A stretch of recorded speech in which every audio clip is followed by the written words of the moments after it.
Thanks for watching. Don't forget to like, subscribe and share.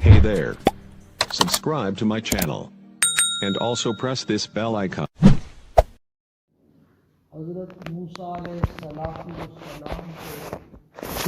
کو جب اللہ پاک نے نبوت عطا فرمائی اور کوہ طور پر ہم کلامی کا شرف بخشا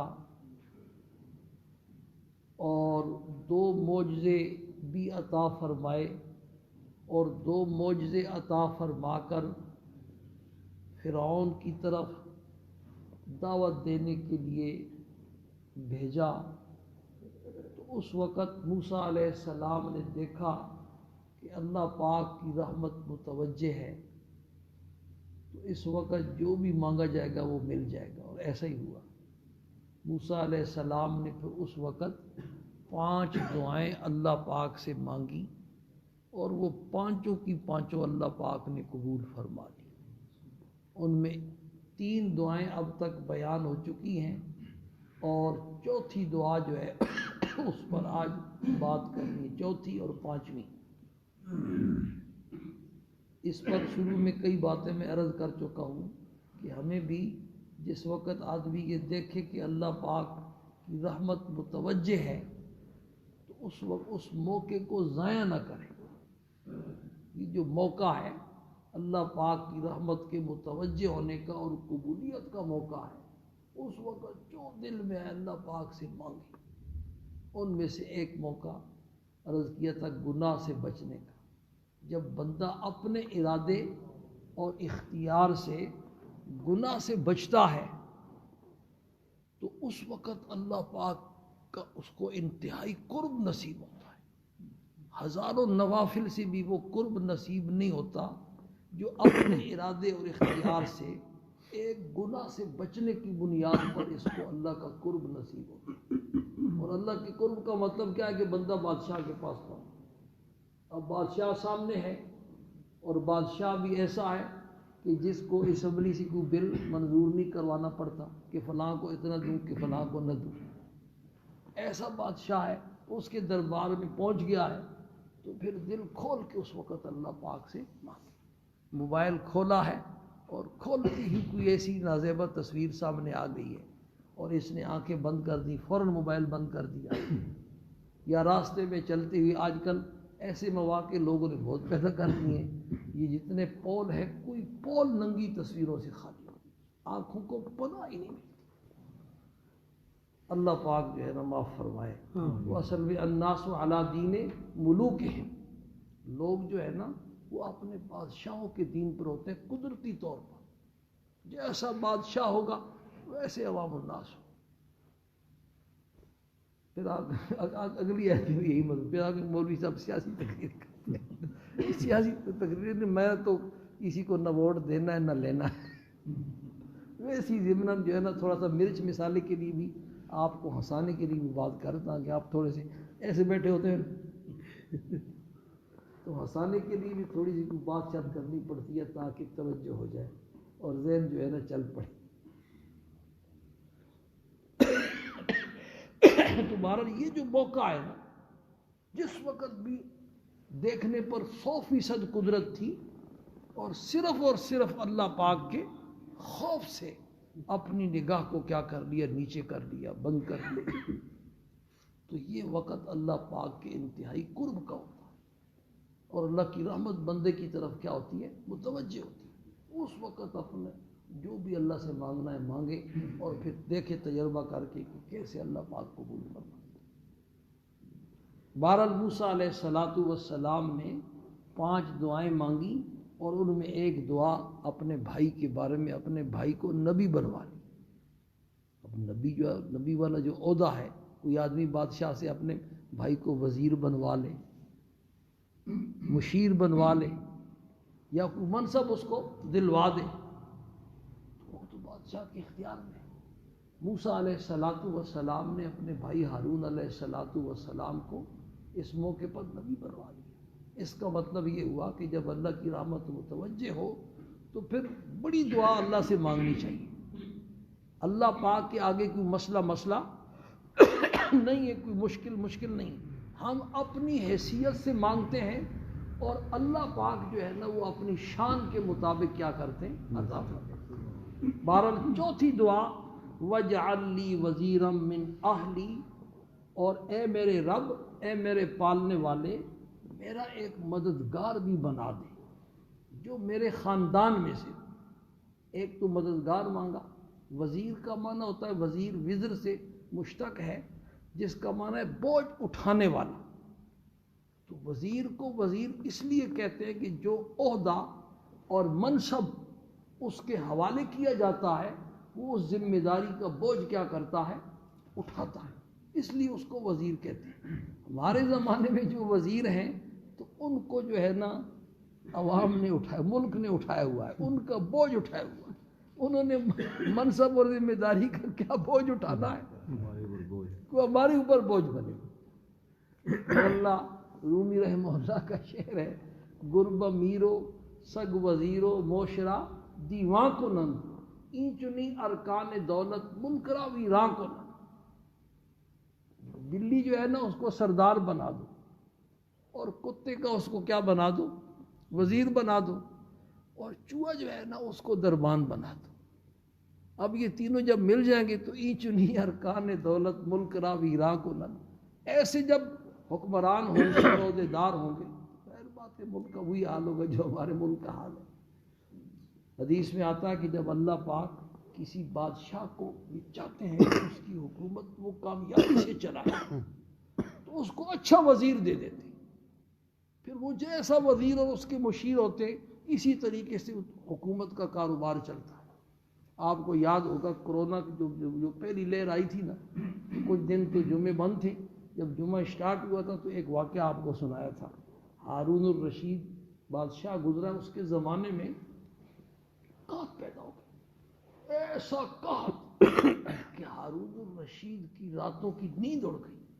ایسا پریشان، کوئی تدبیر سمجھ میں نہیں آ رہی تھی اس قحط سے نمٹنے کی. تو ہارون الرشید کا ایک وزیر تھا جس کا نام تھا یحییٰ ابن خالد، اور وہ ہارون الرشید کا استاد بھی تھا. تو ایک رات کو ہارون الرشید جو تھا وہ اپنے محل کی چھت کے اوپر ٹہل رہا تھا، اسی پریشانی کے عالم میں سوچ رہا تھا کہ اب کیا کروں، کوئی بات سمجھ میں نہیں آ رہی تھی. تو اس نے کسی کو کہا کہ جاؤ یحییٰ ابن خالد کو بلوا کر کے لے آؤ. یحییٰ ابن خالد اس کا استاد بھی تھا. وہ آیا تو ہارون الرشید بڑا پریشان، اس کے سامنے اپنی پریشانی کا اظہار کیا کہ استاد محترم، حالت یہ ہے کہ میری راتوں کی نیند اڑ گئی ہے اور اس کا کوئی حل نظر نہیں آ رہا. تو یحییٰ ابن خالد جو تھا وہ بڑا عالم فاضل تھا.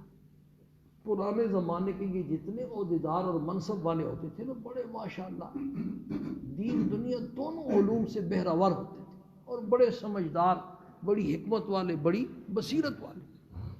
اس نے کہا کہ میں تمہیں پہلے ایک واقعہ سناتا ہوں پھر تیرے مسئلے کا حل سمجھاتا ہوں. واقعہ یہ سنایا کہ ایک جنگل میں ایک بندریہ تھی، اس کا ایک بچہ بھی تھا اس کے ساتھ. تو بندریہ کو ایک سفر درپیش آیا. اس نے کہا یہ بچہ ساتھ لے کے جانا بھی بڑا مشکل ہے اور اکیلے چھوڑ کے جانا بھی بڑا مشکل ہے. تو کسی کے پاس امانت رکھوانے کا سوچا تو وہ سیدھی بادشاہ کے پاس، شیر کے پاس پہنچا. شیر باغ جنگل کا بادشاہ تھا.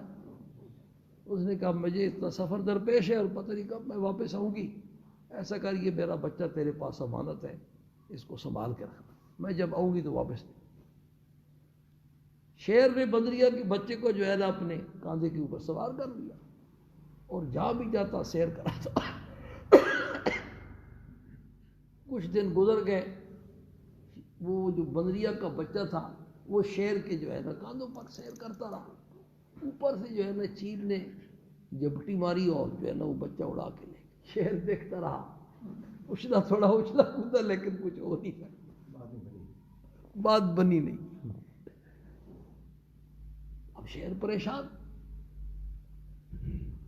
بندریہ واپس جب آئی اپنے سفر سے تو شیر کے پاس آرام کرنے کے بعد شیر کے پاس پہنچی بھی، وہ میرا بچہ میرے حوالے کرو، میں آ گئی۔ تو شیر نے کہا میں نے اس کی بڑی حفاظت کی، بڑا اس کو کھلایا پلایا اور اپنے اوپر سوار کر کے اس کو پھراتا رہا، لیکن اللہ کی شان یہ چیل جو ہے نا وہ آئی اور اس نے وہ جھپٹی ماری اور وہ لے گئی۔ تو بطریہ کو بڑا غصہ ہے، تو کیسا بادشاہ ہے کہ ایک چیل تیرے اوپر غالب آ گئی اور میرا بچہ لے گئی؟ تو شیر نے کہا کہ میں زمین کا بادشاہ ہوں، جنگل کا بادشاہ ہوں، نیچے اگر کوئی حملہ کرتا تو میں اس کا مقابلہ کرتا، آفت آسمانی جو اوپر سے آتی ہے نا اس کا کوئی مقابلہ نہیں کر سکتا، اس کو تو اللہ ہی بچا سکتا۔ یہ واقعہ یحییٰ ابن خالد نے ہارون الرشید کو سنایا، تو ہارون الرشید کہا بھئی جو قحط والا مسئلہ ہے نا یہ اوپر سے آیا ہوگا، اس کا تو ایک ہی حل ہے، اسی کا دروازہ کھٹکھٹاؤ، اسی کو مناؤ اور راضی کرو، وہ جب راضی ہو جائے گا مان جائے گا تو قحط وات اور ساری پریشانیاں خود بخود دور ہو جائیں۔ تو ہمارا بھی یہ جو کرونا والا مسئلہ یہ وہی اللہ پاک نے بھیجا ہے اور ہمیں سیدھا کرنے کے لیے بھیجا ہے، لیکن افسوس یہ ہے کہ ہم سیدھا ہونے کے بجائے دن بدن اور بگڑتے چلے جائیں۔ اللہ پاک رحم فرمائے۔ تو میں عرض یہ کر رہا تھا کہ اللہ پاک جب کسی بادشاہ کی حکومت کو چلانا چاہتے ہیں نا تو اس کو اچھے وزیر دے دیتے ہیں، اور جب کسی کو ناکام کرنا چاہتے ہیں تو پھر اس کو فواد چودھری جیسے وزیر دے اس کو ایسے وزیر دے دیتے ہیں، اس کو الٹی پٹیاں پڑھاتے ہیں، سب اچھا سب اوکے، اور جو ہے نا کہاں سے کہاں بات پہنچ جاتی ہے، پھر چاروں شانے جو ہے نا چت وہ نیچے گر جاتے۔ بہرحال حضرت موسیٰ علیہ السلام نے اللہ سے ایک مددگار کی درخواست کی اور ساتھ یہ شرط لگائی من اہلی، اے اللہ وہ مددگار میرے خاندان کا۔ ایک تو خاندان جو ہوتا ہے نا اس کے جو جتنے بھی افراد ہوتے ہیں ان کو دیکھا بھالا ہوا ہوتا ہے، ان کے حالات سے بندہ بخوبی واقف ہوتا ہے، ان کی سمجھ سے، بصیرت سے، ان کی امانت اور دیانت سے، ان کے اخلاق سے، عادات سے، ہر چیز سے بندہ واقف ہوتا ہے۔ اور دوسرا خاندان کے جو افراد ہوتے ہیں ان کی باہمی آپس میں الفت اور محبت بھی ہوتی ہے، تو ایک دوسرے کے ساتھ مل کر کے کام کرنا ان کے لیے بڑا آسان ہو جاتا ہے۔ سرکار دو عالم صلی اللہ علیہ وسلم کے انتقال کے بعد آپ کے جتنے خلفاء ہیں، خلفائے راشدین جن کو کہتے ہیں، وہ سارے آپ کے رشتہ دار تھے۔ وہ جو ہمارے اقربا پروری جس کو کہتے ہیں نا، آپ اخبارات میں کہ یہ منع ہے اور کبھی چیز ہے، یہ اس صورت میں کہ آپ کا کوئی رشتہ دار ایسا ہے اس کے اندر عہدے کی اہلیت ہی نہیں ہے، صلاحیت ہی نہیں ہے، اور صرف رشتہ دار ہونے کی بنیاد پر اس کو کوئی منصب اس کے حوالے کر دیا، تو یہ مذموم ہے اور کبھی ہے، اچھا نہیں ہے اور گناہ ہے، امانت اور دیانت کے خلاف۔ لیکن اگر کوئی رشتہ دار ایسا ہے کہ اس کے اندر اہلیت اور صلاحیت دوسروں سے زیادہ ہے تو اس کو وہ عہدہ دینا دوسروں کے مقابلے میں اور زیادہ کام چلانے کے لیے مفید ثابت ہوتا۔ تو آپ صلی اللہ علیہ وسلم کے بعد آپ کے جو خلفاء تھے نا، صدیق اکبر رضی اللہ تعالیٰ عنہ وہ بھی آپ کے سسر تھے، حضرت عمر فاروق رضی اللہ تعالیٰ عنہ وہ بھی آپ کے سسر تھے، اور حضرت عثمان غنی رضی اللہ تعالیٰ عنہ تو آپ کے ڈبل دوہرے داماد تھے۔ آج ہی میں کسی کتاب میں پڑھ رہا تھا، اس میں لکھا ہوا تھا کہ تمام انبیاء علیہ الصلاۃ والسلام جو دنیا میں تشریف لائے اور ان کے جتنے صحابہ تھے، تمام انبیاء علیہ السلام کے تمام صحابہ میں صرف اور صرف یہ حضرت عثمان غنی کی خصوصیت ہے کہ ان کے نکاح میں ایک نبی کی 2 صاحبزادیاں یکے بعد دیگرے آئی۔ حضرت موسیٰ علیہ السلام حضرت شعیب علیہ السلام کے داماد تھے، لیکن ان کے نکاح میں بھی ایک ہی صاحبزادی ہے۔ تو حضرت عثمان غنی رضی اللہ تعالیٰ عنہ آپ کے داماد تھے، اور حضرت علی رضی اللہ تعالیٰ عنہ وہ بھی آپ کے داماد ہیں۔ اس کے بعد امیر معاویہ رضی اللہ تعالیٰ عنہ بنے تو وہ آپ کے سالے تھے۔ تو اگر رشتہ داروں میں اہلیت ہو، صلاحیت و عہدے کی اور منصب کی، تو پھر وہ عہدہ اور منصب ان کے حوالے کرنا شرعاً جائز بھی ہے اور وہ مفید بھی ثابت ہوتا ہے۔ تو حضرت موسیٰ علیہ السلام نے ایک تو اللہ سے مددگار مانگا اور دوسری یہ قید لگائی کہ وہ میرے خاندان میں سے، پھر آگے نام لے لیا ہارون اخی اشدد بھی وہ مددگار کون ہے؟ وہ میرا بھائی ہارون ہے. اشدد بھی ازری، اے اللہ اس کو میرا مددگار بنا کر میری قوت کو مضبوط فرما. یہاں تک یہ چوتھی دعا ہے جو موسیٰ علیہ السلام نے فرمائی. ہارون علیہ السلام جو تھے وہ موسیٰ علیہ السلام سے 3-4 سال بڑے تھے. موسیٰ علیہ السلام مدین سے مصر کی طرف آ رہے تھے تو راستے میں نبوت مل گئی، اور اس وقت ہارون علیہ السلام مصر میں تھے. تو اللہ پاک نے دعا قبول فرمائی اور فرشتے کے ذریعے حضرت ہارون علیہ السلام کو اللہ نے یہ اطلاع دے دی اور نبی بنا دیا، اور فرمایا کہ اب باہر نکل کر کے موسیٰ علیہ السلام کا استقبال کرو. مصر سے باہر نکل کے انہوں نے پھر استقبال کیا. پھر آگے لمبا واقعہ بعد میں آئے گا.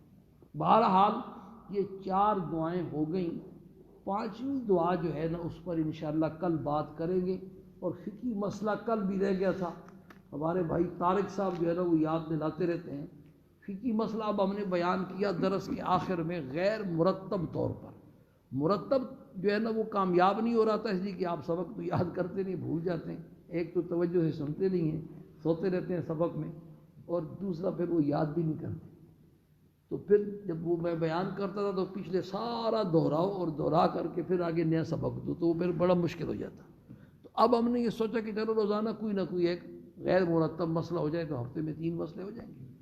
آج کا مسئلہ یہ ہے کہ ہر ایسا عبادت والا کام جس کے لیے طہارت شرط نہیں ہے، وضو شرط نہیں ہے، اس کے لیے بغیر کسی مجبوری کے بھی تیمم کرنے کی کیا ہے گنجائش ہے اور ثواب کا کام. مجبوری کیا ہے؟ بندہ مریض نہیں ہے، بیمار بھی نہیں ہے اور پانی بھی موجود ہے، بیمار بھی نہیں ہے اور پانی بھی موجود ہے، پھر بھی تیمم کر سکتا ہے. جیسے رات کو باوضو ہو کر کے سونا، یہ بہت بڑے ثواب کا کام ہے. باوضو سونا یہ بہت بڑے ثواب کا کام ہے.